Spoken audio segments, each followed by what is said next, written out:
ठंड में गरीब परिवार की एक रजाई।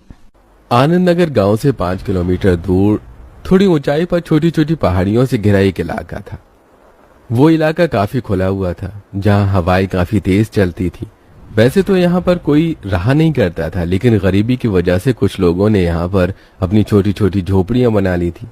उस एरिया में कुल मिलाकर 25-30 झोपड़ियां ही थी और वो सभी लोग गरीब थे। इन्हीं लोगों में एक परिवार था, ब्रजेश का परिवार। ब्रजेश अपनी पत्नी कुंती और 2 बेटे कमलेश और दिलीप के साथ इसी घर में रहा करता था। काफी सालों पहले ब्रजेश को पैरालाइज का अटैक आया था, इसलिए वो बिस्तर पर ही था और 2 साल पहले एक बिल्डिंग में छत के ऊपर काम करते हुए उसका बड़ा बेटा कमलेश गिर गया था, जिसकी वजह से उसका एक पैर टूट गया था। न जुड़ पाने की वजह से डॉक्टर को पैर काट कर अलग करना पड़ा, जिसकी वजह से कमलेश अपाहिज हो गया। कोई काम न होने की वजह से उसने मोची का काम करना शुरू किया था। छोटा बेटा दिलीप, जो कि दिहाड़ी पर मजदूरी का काम करता था, घर का ज्यादातर खर्च उसी से चलता था। रोज की तरह आज भी सुबह सुबह कमलेश पॉलिश का सामान लेकर अपनी बैसाखी के सहारे खड़ा होता है और अपनी पत्नी सीमा से कहता है, सीमा अब मैं चलता हूँ। अजी थोड़ी देर और रुक जाइए ना, दिलीप का नाश्ता हो ही चुका है, आप दोनों साथ में ही निकल जाना। नहीं सीमा, मुझे पहले ही देर हो चुकी है और तुम तो जानती हो कि मुझे अभी ऑटो पकड़कर 5 किलोमीटर दूर जाना है। आउट एरिया में होने की वजह से जल्दी ऑटो भी नहीं मिलती है, इसलिए दिलीप चला जाएगा, मैं फिलहाल चलता हूँ। पिताजी, आपकी टूटी हुई चप्पल में मैंने पिन से अच्छी तरह सिल दी है और साथ में उसे धागे से बांध भी दिया है। आप चप्पल पहन कर जाना, नंगे पैर मत जाना। हाँ मेरी गुड़िया रानी, बहुत बहुत धन्यवाद। तभी कमलेश का छोटा भाई दिलीप भी नाश्ता करके वहाँ आ जाता है और कहता है, चलिए भैया मैं भी साथ में चलता हूँ, आखिर हम दोनों को एक ही गांव में तो जाना है। अब कमलेश और दिलीप अपनी झोपड़ी से निकलते हैं और काफी दूर चलने के बाद वो रोड पर आते हैं। ऑटो का इंतजार करते हुए उन्हें लगभग 15 मिनट गुजर गए थे। अब ऑटो वाला आता है तो दोनों भाई ऑटो में बैठकर पड़ोस के गांव आनंद नगर पहुंचते हैं। अब कमलेश वहीं एक बड़े से पेड़ के नीचे बैठ जाता है और अपना सामान रख लेता है, तो दिलीप मजदूरी करने के लिए गांव के अंदर चला जाता है। तो वहीं दूसरी तरफ घर में सीमा अपनी सास कुंती से कहती है, माँ जी मैं जंगलों की तरफ जा रही हूँ, जलाने के लिए लकड़ियाँ खत्म हो गई हैं, मैं थोड़ी लकड़ियाँ ले आऊंगी। भाभी मैं भी आपके साथ चलती हूँ। जूही बेटा, योगेश बेटा, तुम दोनों एक दूसरे के साथ खेलना और हाँ, दादा दादी को ज्यादा परेशान मत करना। हाँ नहीं माँ, मैं तो बड़ा हो गया हूँ, मैं तो दादा दादी को बिल्कुल भी परेशान नहीं करता, बस जूही परेशान करती है उन्हें। योगेश, तुझसे कितनी बार कहा है कि मुझे दीदी बुलाकर, मैं तुझसे बड़ी हूँ। लेकिन हाइट में तो तुझसे बड़ा हूँ ना, तूने अपनी हाइट नहीं देखी क्या? अरे बच्चों, तुम दोनों फिर से झगड़ा करने लगे। चलो चुप हो जाओ, तुम दोनों ही बड़े हो बस। बहू, तुम दोनों जल्दी आओ और जल्दी घर लौट आना। ठंड का मौसम शुरू हो गया है तो शाम होते ही ठंड लगने लगती है। दोनों बहुएं जंगल की तरफ चली जाती हैं और बच्चे बाहर खेलते हैं। तब कुंती ब्रजेश से कहती है, अजी ठंड शुरू हो गई है, लेकिन हमारे घर में केवल एक ही रजाई है। बच्चों को इतनी आमदनी भी नहीं है कि हम दूसरी रजाई खरीद सकें। मुझे तो समझ ही नहीं आता कि एक रजाई में सभी लोग ठंड कैसे काटेंगे। हाँ कुंती बेटे, मुश्किल से जो पैसे कमाते हैं वो मेरे इलाज में लगा देते हैं और बचे पैसों से घर का दाना पानी राशन चल जाता है, वो भी बड़ी मुश्किल से जुटता है। इससे ज्यादा बच्चों के पास बचत ही क्या है जो वो रजाई खरीदे। हमारी किस्मत में जितनी गरीबी लिखी है उतनी तो हमें काटनी ही पड़ेगी। दोनों बेटे मिलकर मजदूरी करते थे, तब भी हमारे घर का खर्चा चल ही जाया करता था। लेकिन जब से कमलेश का एक्सीडेंट हो गया और उसका पैर टूट गया है, तब से तो हालात और भी खराब हो गए हैं हमारे घर के। जहाँ एक तरफ ये लोग ये सब बातें कर रहे थे तो वहीं दूसरी तरफ कमलेश पेड़ के नीचे बैठकर आते जाते लोगों को देख रहा था और साथ ही कह रहा था, बाबूजी पॉलिश करवा लो ना, कम पैसे में ही कर दूंगा। अरे बाबूजी सुनो ना, पॉलिश करवा लो ना। लेकिन आते जाते लोग कमलेश को देखकर निकल जा रहे थे। तभी एक ग्राहक आया और कमलेश से बोला, अरे भैया कितने में पॉलिश करोगे मेरे दोनों जूते? भैया 10 रुपए दे देना। अरे नहीं भाई, 5 रुपए दूंगा, करना है तो कर दो वरना चलता हूँ। अरे ठीक है भैया, लाओ मैं कर देता हूँ। कमलेश उस ग्राहक के जूते पॉलिश कर देता है और उसे 5 रुपए मिल जाते हैं। ऐसे ही सारा दिन बीत चुका था और हल्की हल्की ठंड भी लगने लगी थी। कमलेश अपने आप से कहता है, सारा दिन बीत गया, सिर्फ 4 ग्राहक ही आए दिन भर में। अब 20 में से 10 रुपए तो ऑटो का किराया ही लग जाएगा। 10 रुपए में क्या कर लूंगा? वो तो छोटा भाई साथ रहता है तो मेरे बच्चों को दाना पानी मिल जाता है, वरना भूखे मरने की नौबत आ जाती। अब कमलेश घर के लिए निकल पड़ता है। वो ऑटो वाले को 10 रुपए देकर ऑटो में बैठता है। चलती ऑटो में कमलेश को बहुत ठंड लग रही थी। कमलेश कांपते हुए अपने मन में सोचता है, हे भगवान, अभी तो ठंड शुरू हुई है और मुझे इतनी ठंड लग रही है। मेरे पास इतने पैसे भी नहीं है कि अपने लिए और अपने बच्चों के लिए स्वेटर खरीद सकूं। भगवान, इस बार ज्यादा ठंड मत पड़ने देना, क्योंकि हम जिस इलाके में रहते हैं वहां तो ठंड 4 गुना पड़ती है। पता नहीं अगर ज्यादा ठंड पड़ी तो मेरे परिवार का क्या हाल होगा। ऐसे सोचते हुए कमलेश की आंखों में आंसू आ जाते हैं। तभी ऑटो वाला ऑटो रोकता है। कमलेश ऑटो से उतर जाता है और अपने घर की तरफ चल देता है। जैसे कमलेश अपने घर के पास पहुंचता है तो तेज हवाओं से उसे और ठंड लगने लगती है। कमलेश और ज्यादा कांपने लगता है। वो घर पहुंचता है तो कमलेश की पत्नी सीमा कहती है, अजी आपको कितनी ठंड लग रही है, ऐसा करती हूँ चूल्हा जला लेती हूँ, खाना भी बन जाएगा और आपकी ठंड भी कम हो जाएगी। तभी दिलीप भी घर वापस आ जाता है। सीमा चूल्हा जला लेती है। दिलीप भी कांप रहा होता है। दोनों भाई चूल्हे के पास बैठ जाते हैं। तभी कुंती दिलीप से कहती है, बेटा दिलीप, तुझे बताया था कि तेरे पिताजी की दवाइयाँ खत्म हो गई हैं, तो तू उनकी दवाइयाँ लाया कि नहीं? माँ, आज तो मैं दाल और चावल ले आया, क्योंकि सुबह ही माधुरी ने बताया था कि घर में राशन नहीं है। मैं कल वापस आते आते पिताजी की दवाइयाँ याद से ले आऊंगा। चाचा जी, अब तो ठंड शुरू हो गई है और हमें शाम को बहुत ठंड लगती है। आप हमें इस बार स्वेटर दिला देंगे ना? हाँ हाँ बेटा, तुम दोनों को मैं इस बार स्वेटर जरूर दिला दूंगा। बेटा, स्वेटर का इंतजाम बाद में करना। सबसे पहले हमें इस बार एक रजाई खरीदनी होगी। पिछले साल हमारे पास 2 रजाइयाँ थी तो ठंड में जैसे तैसे गुजारा हो गया, पर अब तो वो भी फट गई है और एक ही रजाई बची है। हाँ पिताजी, मैं कुछ भी करके इस बार एक रजाई की व्यवस्था कर दूंगा। ये सुनकर कमलेश की आंखों में आंसू आ जाते हैं और वो कहता है, पिताजी, अगर मेरा पैर टूटा नहीं होता तो मैं भी मजदूरी करके घर के खर्चे में योगदान देता। अरे भगवान को जैसा मंजूर होता है वैसा ही होता है। तू अपने आप को दुखी मत कर बेटा। बड़े पापा, आप चिंता मत कीजिए। मैं थोड़ा और बड़ा हो जाऊंगा तो पिताजी के साथ मैं भी मजदूरी करने जाऊंगा। फिर मैं सारे घर को अच्छे से संभाल लूंगा। योगेश की बात सुनकर सभी लोग खुश हो जाते हैं। कमलेश तो उसे गले से ही लगा लेता है। तब तक सीमा दाल चावल बनाकर सभी को लगा देती है। सभी लोग खाना खाते हैं और चटाई बिछाकर एक ही लाइन में एक के बाजू में सो जाते हैं। ठंड अब धीरे धीरे बढ़ रही थी। बाहर मैदान होने की वजह से हवाएं भी तेज चल रही थी।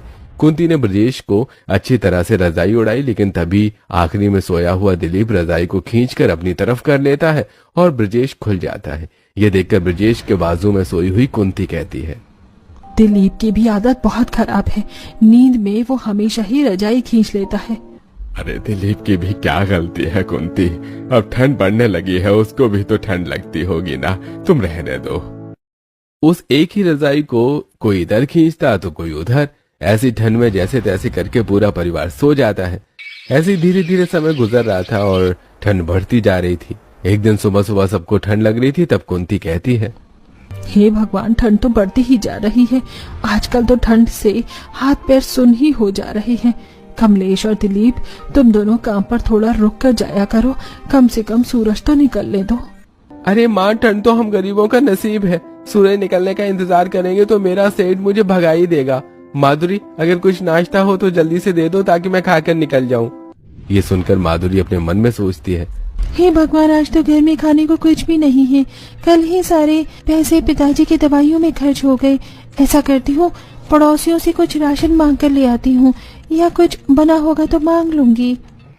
अब माधुरी अपनी पड़ोसन कविता के यहाँ जाती है। माधुरी आवाज देकर कविता को बुलाती है। कविता बाहर आती है तो माधुरी कहती है, कविता बहन, मेरे पति काम पर जा रहे हैं और हमारे घर में राशन नहीं है। कृपया करके थोड़ा सा दाल चावल दे दो ताकि मैं उन्हें बनाकर खिला सकूं, या कुछ भी हो खाने में वो भी थोड़ा सा दे सकती हो। कविता माधुरी की बात सुनकर गुस्सा होते हुए कहती है, माधुरी बहन, तुम लोगों का तो रोज का ही यही काम है। कभी चावल दे दो, कभी दाल दे दो, तो कभी मिर्च दे दो। हम भी तो तुम्हारी ही तरह गरीब हैं, खैर फिर भी तुम आई हो तो मैं तुम्हें थोड़े से दाल चावल देती हूँ, अभी कुछ बना रही है। कविता घर के अंदर जाकर थोड़े से दाल चावल लाकर माधुरी को दे देती है। माधुरी कविता को धन्यवाद देकर दाल चावल लेकर चली जाती है। तभी पड़ोस की शीला कविता के पास आती है और कहती है, कविता बहन, माधुरी आज फिर तुम्हारे घर से कुछ मांगने आई थी क्या? हाँ शीला बहन, दाल चावल मांगने आई थी आज भी वो, इसलिए मैंने तो इन लोगों से बात ही करना छोड़ दिया है। ये लोग मोहल्ले में हर घर में रोज कुछ न कुछ मांगते ही रहते हैं। मेरी मानो तो तुम भी उनसे मतलब रखना छोड़ दो। तुम तो जानती हो कि मोहल्ले का कोई भी परिवार उनकी इन्हीं हरकतों की वजह से उनसे मतलब नहीं रखता है। जाने दो शीला बहन, बेचारे बहुत गरीब हैं और हालातों ने तो उन्हें और भी गरीब बना दिया है। माधुरी जल्दी से दाल चावल लेकर घर पहुंचती है और चूल्हे में लकड़ियां और पत्तियां जलाकर उनकी खिचड़ी बना देती है। फिर वो सभी को खाने के लिए देती है। गर्मा गर्म खिचड़ी खाकर योगेश कहता है, पिताजी, इस ठंडी में गरम गरम खिचड़ी खाकर कितना अच्छा लग रहा है। योगेश, अभी तो अच्छा लग रहा है, लेकिन शाम होते ही ठंड बहुत बढ़ जाती है। कल तो ठंड की वजह से रजाई के अंदर भी मेरे हाथ पैर कांप रहे थे। कुंती की बात सुनकर परिवार के सभी लोग दुखी हो जाते हैं। कमलेश और दिलीप दोनों ही काम पर चले जाते हैं, तो वहीं माधुरी और सीमा जंगल की तरफ लकड़ियां लाने के लिए निकल जाती हैं। ऐसे समय बीत रहा था और बीतते समय के साथ ठंड बहुत बढ़ रही थी। ठंड की वजह से पूरे परिवार की हालत खराब थी। दिन में तो जैसे तैसे सभी लोग धूप में रह लेते हैं, लेकिन शाम होते ही रजाई की ओढ़ कर बैठ जाते हैं। एक रजाई में इतने सारे लोग होने के कारण कभी कोई रजाई को इधर खींचता था तो कभी कोई रजाई को उधर खींचता था। एक दिन की बात है, कमलेश शाम को पेड़ के नीचे बैठा जूते पॉलिश कर रहा था। तभी अचानक हवाएं जोर जोर से चलने लगी। ग्राहक अपने जूते लेकर चला गया। तब कमलेश कांपते हुए अपने आप से बोला, हे भगवान, पहले से इतनी ठंड है, ऊपर से इतनी जोर जोर से हवा चल रही है। अब तो ठंड के कारण ऐसा लग रहा है कि मेरा दिल ही हाथ में आ जाएगा। जल्दी से घर चलता हूँ। अब कमलेश रास्ते पर खड़ा होकर ऑटो का इंतजार करने लगता है। तभी एक ऑटो आता है और कमलेश उसमें बैठ जाता है। जैसे ही ऑटो चलने लगता है, कमलेश जोर जोर से कांपने लगता है। तब ऑटो वाला कहता है, अरे भैया, तुम्हें तो पता है कि ठंड इतनी बढ़ रही है, फिर स्वेटर पहन कर या कंबल ओढ़ कर क्यों नहीं निकलते हो? अरे अब क्या बताऊं भाई, हम इतने गरीब हैं कि हमारे पास इतने पैसे नहीं हैं कि हम स्वेटर और कंबल खरीद सके। हाँ भाई, ये बात तो मैं समझ सकता हूँ। वैसे पास ही एक शनिचर बाजार लगता है जहाँ 100 रुपए में पुराने कंबल और स्वेटर मिलती हैं। तुम चाहो तो वहाँ से खरीद सकते हो। भाई, हमारे लिए तो 100 रुपए भी बड़ी बात है, लेकिन तुम्हारा बहुत बहुत धन्यवाद ये बताने के लिए। हमारे पास जब भी पैसे आएंगे हम जरूर खरीदेंगे। ऐसा कहकर कमलेश ऑटो वाले की बात को टाल देता है और तभी कमलेश का घर पास ही आ जाता है और वो ऑटो से उतर जाता है। अब कमलेश कांपते हुए अपने घर की तरफ बढ़ रहा था। घर के आसपास खुला मैदान होने की वजह से हवाएं तेज तेज चल रही थी, जिस वजह से कमलेश बहुत कांप रहा था। कमलेश अपने घर पहुंचता है तो देखता है कि सभी लोग एक ही रजाई में दब कर बैठे हुए हैं। कमलेश को देखकर कुंती कहती है, कमलेश बेटा आजा, रजाई में आजा, बड़ी ठंड है। कमलेश कांपते हुए रजाई के अंदर आता है, लेकिन तभी रजाई छोटी होने के कारण योगेश रजाई से बाहर हो जाता है। फिर खींचते हुए कहता है, अरे बड़े पापा, आप रजाई खींच लोगे तो मुझे बहुत ठंड लगेगी। योगेश को रजाई खींचते देखकर माधुरी उस पर गुस्सा होते हुए कहती है, योगेश, ये क्या बदतमीजी है? रजाई मत खींचो, तुम्हें दिखाई नहीं दे रहा कि बड़े पापा अभी अभी ठंड में कांपते हुए अंदर आए हैं? बेचारा योगेश चुप हो जाता है। तभी कमलेश कहता है, बड़े भैया, ठंड लगातार बढ़ रही है, मैं तो कह रहा हूँ कि आप काम पर जाना बंद कर दो।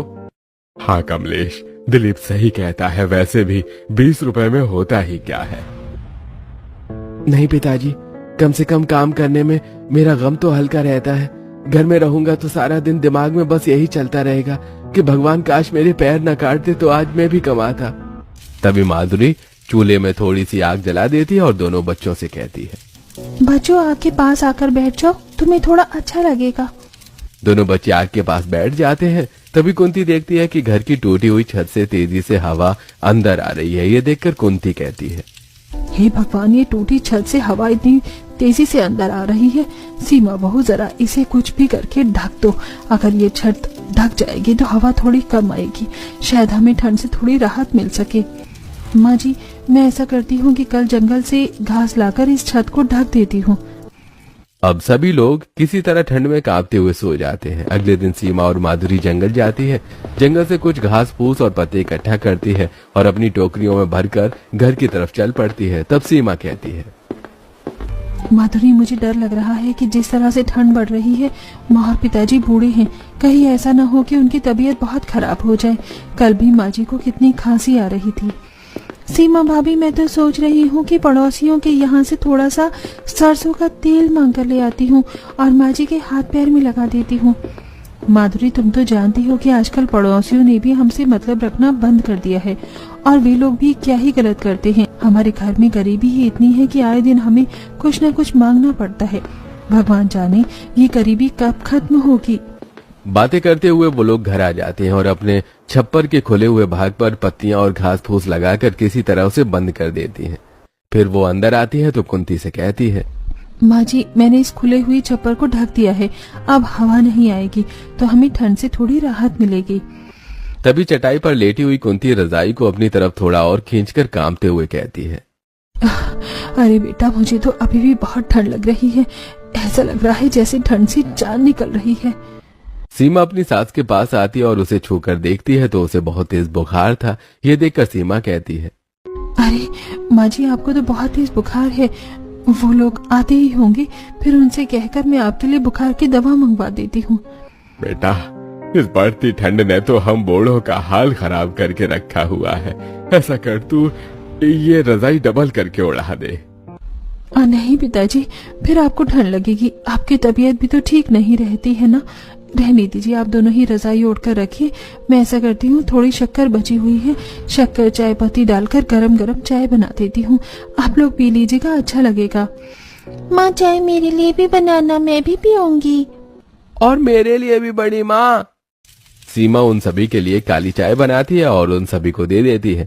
फिर वो चूल्हे पर खाना चढ़ा देती है। तब तक कमलेश और दिलीप भी आ जाते हैं। वो दोनों भी ठंड में कांप रहे थे। थोड़ी देर में चूल्हे के पास बैठते हैं। तब सीमा उन्हें बताती है, अजी सुनिए, माँ जी को तेज बुखार है, उनके लिए दवाइयाँ लाना जरूरी है। आप दवाइयाँ ले आइए, नहीं तो रात को उनको बुखार तेज हो जाएगा। ये सुनकर ब्रजेश कहता है, नहीं बहू, नहीं, अभी लड़कों को बाहर मत भेजो, बाहर बहुत तेज ठंड है। वो लोग जाएंगे तो उनकी भी तबीयत खराब हो जाएगी। भाभी, पिताजी सही कहते हैं। ऐसा करती हूँ कि मैं पड़ोस में जाकर देखती हूँ, अगर किसी के पास बुखार की दवाई हो तो मैं मांग कर लाती हूँ। अब माधुरी अपनी पड़ोसन शीला के घर जाती है और कहती है, शीला बहन, माँ को ठंड की वजह से बुखार आ गया है, वो कांप रही है। हमारे पास तो स्वेटर भी नहीं है, इसलिए कोई भी दवा लाने नहीं जा पा रहा है। अगर तुम्हारे पास बुखार की दवा रखी हो तो दे दो। नहीं माधुरी बहन, बुखार की दवा तो नहीं है। तुम ऐसा करो कि अपने घर जाओ, मैं आसपास के लोगों से पूछती हूँ, अगर किसी के पास बुखार की दवा होगी तो मैं लेकर घर ही आती हूँ। इसी बहाने मैं कुंती काकी को देख भी लूंगी। माधुरी अपने घर आ जाती है। शीला कुछ और लोगों से बुखार की दवा पूछती है। जैसे सभी पड़ोसियों को पता चलता है तो वो कुंती को देखने के लिए उनके घर जाते हैं। कुंती बहुत कांप रही थी, ठंड के कारण उसकी हालत खराब थी। तभी एक और पड़ोसन विनीता आती है और कुंती को बुखार की दवा देते हुए कहती है, बहनी, बुखार की एक टैबलेट मेरे पास रखी थी, इसे खा लो। अब कुंती बुखार की दवा खा लेती है। थोड़ी देर बाद उसे आराम मिलता है। फिर सभी पड़ोसी अपने अपने घर चले जाते हैं। तब सीमा की नजर दोनों बच्चों पर जाती है जो बुरी तरह कांप रहे थे। ये सब देखकर सीमा की आंखें भर आती हैं। सीमा अपने आप से कहती है, ऐसी ठंड में कैसे काम चलेगा? बिना स्वेटर, गर्म कपड़े और कंबल और रजाई के बिना तो ठंड में कोई हादसा भी हो सकता है। नहीं, मुझे तो कुछ करना ही होगा जिससे कि इस ठंड से राहत मिल सके। अगले दिन कमलेश और दिलीप के जाने के बाद सीमा कुंती से कहती है, माँ, मैं जंगल की तरफ जा रही हूँ। सीमा और माधुरी जंगल की तरफ लकड़ियां बीनने के लिए निकल जाती हैं। एक जगह मिट्टी का ढेर देखकर सीमा रुक जाती है और अपने साथ लाई बोरी में मिट्टी भरना शुरू करती है और साथ ही वो माधुरी से कहती है, माधुरी, तुम भी बोरी में मिट्टी भरो, हम इस मिट्टी से अंगीठी बनाएंगे। लेकिन सीमा भाभी, अंगीठी से क्या होगा भला? माधुरी, अंगीठी मिट्टी की बनी हुई होती है। उसमें आग जलाने पर मिट्टी गर्म हो जाती है, जिससे कि कमरा भी थोड़ा गर्म हो जाता है और आग भी ज्यादा देर तक जलती है। बढ़ती हुई ठंड से परिवार को बचाने का यही तरीका है कि हम अंगीठी बनाकर अपने घर में रखें। अब दोनों मिलकर बोरी में मिट्टी भर लेती हैं और उसे अपने सिर पर रखकर दोनों घर के बाहर लाकर रख देती हैं। तब सीमा कहती है, माधुरी, ऐसा करो कि तुम इस मिट्टी को गीली करके पैरों से मसल कर रखना। अंगीठी बनाने के लिए मिट्टी थोड़ी नरम होनी चाहिए। मैं ऐसा करती हूँ कि गांव की तरफ जाती हूँ और कहीं से तार लेकर आती हूँ। ऐसा कहकर सीमा गांव जाने के लिए निकल पड़ती है। बहुत दूर पैदल चलने के बाद उसे एक बिल्डिंग बनती हुई दिखाई देती है। वो बिल्डिंग में काम कर रहे मजदूरों से थोड़ा तार मांगकर वापस अपने घर की तरफ निकल पड़ती है। तब तक माधुरी ने पूरी मिट्टी को अच्छी तरह गीली करके उसे मसल कर रखा हुआ था। अब सीमा उस मिट्टी से अंगीठी बनाती है और बीच में उसमें तार लगाकर उसमें मजबूत जाली लगा देती है। अब शाम हो चुकी थी और ठंड बहुत बढ़ चुकी थी। कमलेश और दिलीप भी घर आ चुके थे। सीमा ने जल्दी से चूल्हे में आग जलाई और तब तक कमलेश और दिलीप दोनों ही रजाई में घुस गए। फिर सीमा खाना बनाकर सबको खाना लगाती है और सभी लोग एक ही रजाई ओढ़ कर सो जाते हैं। हमेशा की तरह कोई रजाई इधर खींच रहा था तो कोई उधर खींच रहा था। ये देखकर कुंती सोचती है, ऐसा करती हूँ, रजाई इन्हीं लोगों को ओढ़ लेने देती हूँ। मैं बिना रजाई के सो जाती हूँ। अब कुंती रात भर रजाई नहीं ओढ़ती और ठंड में कुकड़ती रहती है। सुबह जब सभी लोग उठते हैं तो देखते हैं कि कुंती के हाथ पैर अकड़ गए थे। ये देखकर सभी लोग घबरा जाते हैं। कमलेश और दिलीप दोनों कुंती को उठाकर धूप में ले जाते हैं। हल्की हल्की धूप कुंती पर पड़ती है। फिर सभी लोग कुंती के हाथ पैर मलते हैं। थोड़ी देर में कुंती के हाथ पैर सीधे हो जाते हैं और कुंती कहती है, आज तो ऐसा लग रहा है जैसे मैं मर ही गई। ऐसा मत कहिए माँ जी, आपको कुछ नहीं होगा। मैंने ठंड से बचने का तरीका निकाल लिया है। देखिए ना, मेरी अंगीठी सूख भी गई है। अब मैं इसमें आग जलाऊंगी और हमें ठंड कम लगेगी। दोपहर तक सीमा की अंगीठी पूरी तरह सूख जाती है। सीमा उसी को अंदर ले आती है और उसमें आग जला देती है। आग से अंगीठी गर्म हो जाती है और थोड़ा घर गर्म हो जाता है। शाम को जब कमलेश और दिलीप वापस आते हैं तो देखते हैं कि सभी लोग अंगीठी के आसपास बैठे थे और अंगीठी की वजह से घर में भी थोड़ी गर्माहट हो गई थी। ये देखकर वो लोग बहुत खुश होते हैं और उस अंगीठी के पास जाकर सभी लोग चैन से सो जाते हैं। अगले दिन कमलेश काम पर निकलने लगता है। सीमा देखती है कि कमलेश को बहुत खांसी आ रही है। उसे हल्का बुखार भी था। सीमा कमलेश को अंगीठी देती है और एक बोरी में लकड़ियां देते हुए कहती है, सुनिए, आप इस अंगीठी और लकड़ियों को अपने साथ ले जाइए। आप जहाँ बैठेंगे वहाँ इसे जला कर रख लीजिएगा तो आपको ठंड नहीं लगेगी, वरना आप बीमार पड़ सकते हैं। लेकिन सीमा, अगर मैं इसे ले गया तो तुम घर पर क्या जलाओगी? माँ पिताजी को इसकी ज्यादा जरूरत है। आप चिंता मत कीजिए, मैंने एक साथ 2 अंगीठियाँ बनाई थी, दूसरी भी सूखकर तैयार है। मैं उसे घर में जला लूंगी। अब कमलेश अंगीठी को लेकर निकल पड़ता है। कमलेश उस पेड़ के नीचे आकर बैठता है और अपना काम शुरू करता है। थोड़ी देर बाद जब शाम हो जाती है तो कमलेश उस अंगीठी को जला लेता है और अपने पास रख लेता है। ऐसे ही एक ग्राहक की नजर उस अंगीठी पर पड़ती है। ग्राहक कमलेश के पास आता है और कहता है, अरे भाई, तुम्हारी अंगीठी तो बड़ी अच्छी है, तुम इसे बेचोगे?